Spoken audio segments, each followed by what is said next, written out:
Meron akong kaibigan, mayaman. Talaga? Oo! O sige, ganito. Kung talaga may kaibigan ka mayaman, pakilala mo kami. Pero pag bukas, hindi mo nagawa yun, handa mo yung sarili mo. Oo nga. Ba't ko pa kasi sinabi yun? Saan ako hanap ng kaibigan na mayaman? Patay ako dyan. May problema pa nga ako eh. Ano naman problema yan, Chong? Kasi nasabi ko sa kanila na meron akong kaibigan na mayaman. Yung masigit pa sa kanila. Kaso lang, ang gusto nila, makita yon.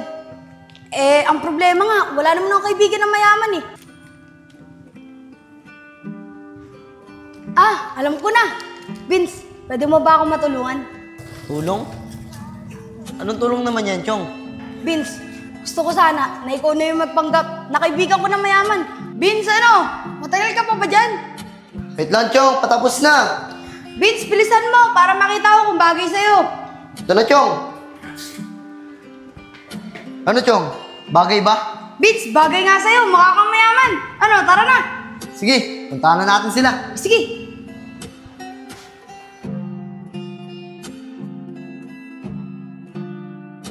Dito na lang po ako. Ingat po kayo sa biyahe. Bin, tara na. Sige, sir. Ano, Nad? Kanina pa tayo dito ah. Dadating pa ba yun? Gutom na ako eh. Kaya nga, Nad. Nasaan na ba yun? Magantay lang kayo. Maya-maya, nandito na yun. Tsaka wala lang may ibang dadaanan yun, kundi dito lang eh. Magantay-antay lang tayo.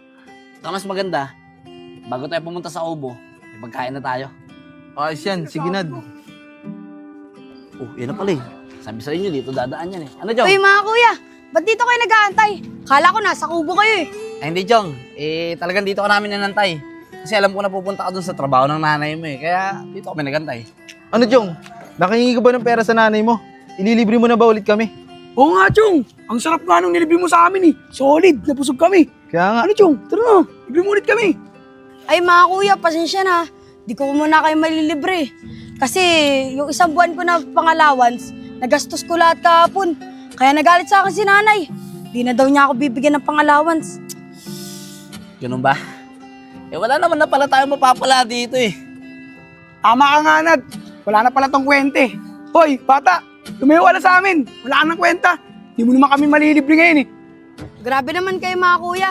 Kala ko pa naman, kaibigan yung turing niyo sa akin. Pero pera lang pala ang habol niyo sa akin. Hoy, bata.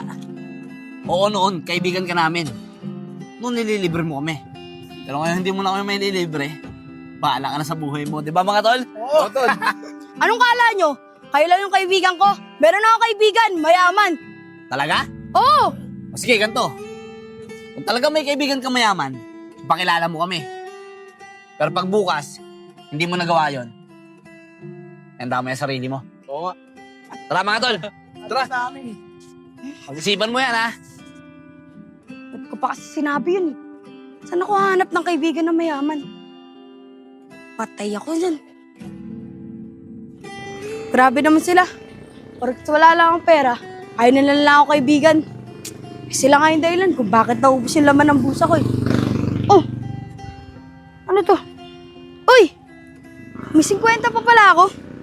Sakto. Makabili nga muna ng pagkain.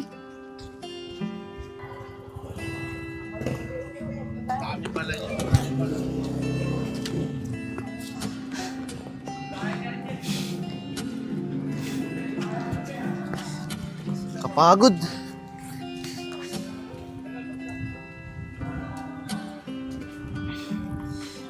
Hindi ko na alam kung saan ako pupunta.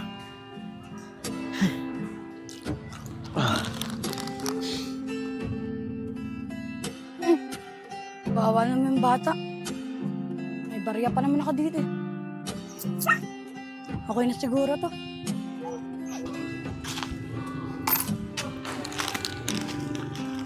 Uy, ano to? Uy, bata! Ano to?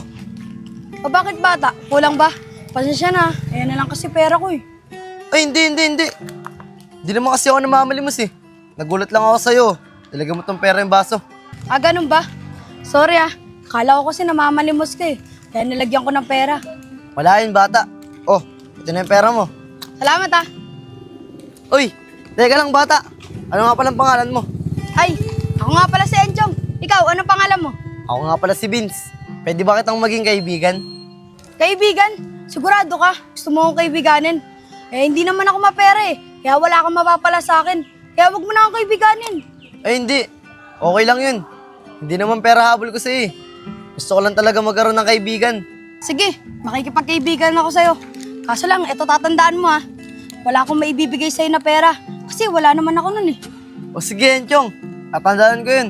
Tara, pumunta tayo dun. Sige, Siya nga pala. Ba't nga pala inakala mo na pera lang ang habol ko sa'yo? Yung sinabi kong makikipagkaibigan ako sa'yo.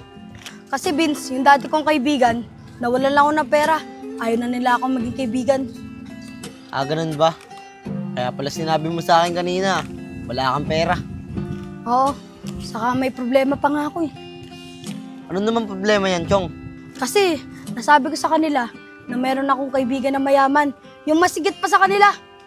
Kaso lang, ang gusto nila, makita yon. Eh, ang problema nga, wala naman akong kaibigan na mayaman eh. Kapag hindi ko daw pinakita sa kanila, yari ako. Ako, problema nga yan, Chong. Kaya nga eh, paano ko kaya malulusutan to? Ah, alam ko na. Vince, pwede mo ba ako matulungan? Tulong? Anong tulong naman yan, Chong? Vince, gusto ko sana na ikaw na yung magpanggap na kaibigan ko na mayaman para hindi na ako mayari sa kanila. Chong, tignan mo nga yung itsura ko. Mukha ba ako mayaman?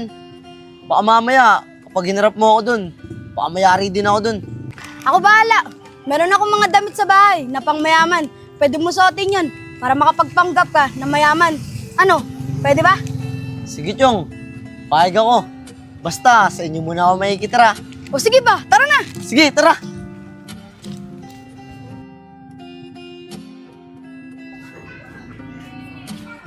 Nad, mukhang hindi naman pupunta dito si Enchong eh. Kanina pa tayo naghihintay. Oo nga, Nad. Baka naman wala naman talagang papakilalang kaibigan na mayaman sa atin si Enchong. Kaya hindi siya lumalabas. Eh di yari siya sa atin. Matapos yung magyabang sa atin kahapon nung may papakilala siyang mayaman. Pag wala siyang naipakilala sa atin ngayon, yari siya ngayon.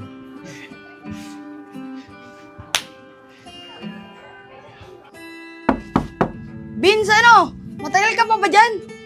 Wait lang, Chong. Patapos na. Vince, bilisan mo para makita ko kung bagay sa'yo. Ito na, Chong. Ano, Chong? Bagay ba? Vince, bagay nga sa'yo. Mukha kang mayaman. Ano, tara na. Sige, puntahan na natin sila. Sige. Vince, bilisan mo para mapagyabang na kita sa kanila. Sige, Chong. Vince, galingan mo umarte ha para magmukhang mayaman ka talaga. Oo, Chong. Akong bahala. Sige, tara na. Sige. Uy, Nad! Si Enchong oh! May kasama. Baka yun yung sinasabi niya na kaibigan niya mayaman. Mayaman. Baka nagpapanggap lang yan. Antayin natin. Malalaman natin yan pagdating niya dito. Sige, Nad. Vince, sila yung sinasabi ko na dati kong kaibigan. Tara, bilisan natin. Sige, Chong. Enjong, ano? Yan ba yung sinasabi mo na kaibigan mo mayaman? Oo, siya yung kaibigan ko na sobrang yaman. Hindi ka tulad nyo. Lagi na lang nang pupuraot sa akin. Tapos hindi pa kaibigan yung turing sa akin. Hoy, Enjong, ayusin mo yung pananalita mo ah. Tsaka itong kasama mo, yung kutong lupa na yan. Sige nga, paano mo ngayon mapapatunayan sa amin na mayaman talaga yan? Ayan, yan suot mong kwintas. Tunay ba talaga yan? Tingin nga. Bangatan supa yan eh. Peke! Grabe ka naman magsalita, Kuya Enad. Eto, Tanso. Baka nga kulang pa yung buhay mo sa presyo ng kwintas ko. Ang yabang mong kutong lupa ka. O sige, kung talagang mayaman ka, edi dapat meron kang kilalang negosyo. O kaya ang pamilya mo. Ano, meron ba? Oo nga, tama si Enad. Oo, tama kayo. May negosyo nga kami. At ang pangalan ng negosyo namin, Best Tricks. At ang mga produkto namin, mga mamahaling polo katulad dito. At higit pa doon, madami pa kaming ibang negosyo. Vince, ano ba yung sinasabi mo? Baka mapahamak tayo dyan. Ano ka ba, Chong? Huwag kang mag-alala, akong bahala. Best tricks? Nagpapatawa ka ba? Ang Best Tricks, isa yan sa pinakakilalang negosyo at sikat na kumpanya dito sa lugar namin. So ano pala ibig mo sabihin? Nanaka ni Chris Aragon, ang may-ari ng Best Tricks.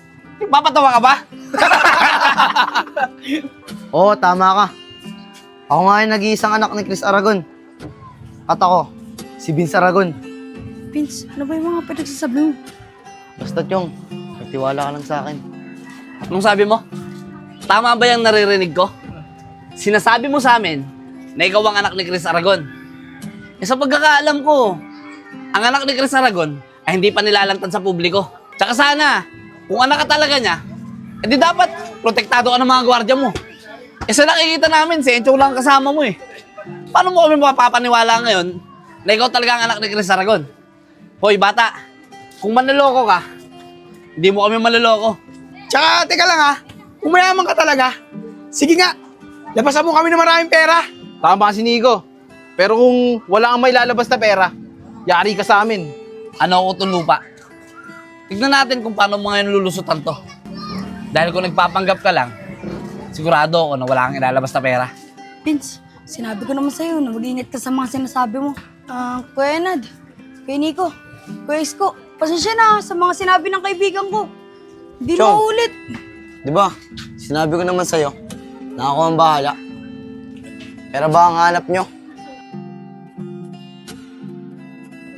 Oh, eto. Sapat na ba to para maniwala kayo sa akin? Vince, saan galing yan? Ayun na pala si boss. Ano? Padala nyo po ba yung pinapadala ko? Opo, boss. Ito po. Ayos. Okay na po to. O paano? Dito na po ako ah. Sige po, boss. Ingat kayo. Mga pre, mukhang totoo yung sinasabi niya. Oo nga, Nad. Mukhang nagsasabi siya ng totoo. O paano Kuya Nad? Napatunayan ko na may kaibigan ako mayaman. Paano? Dito na kami ha. Tara na Vince. Sige.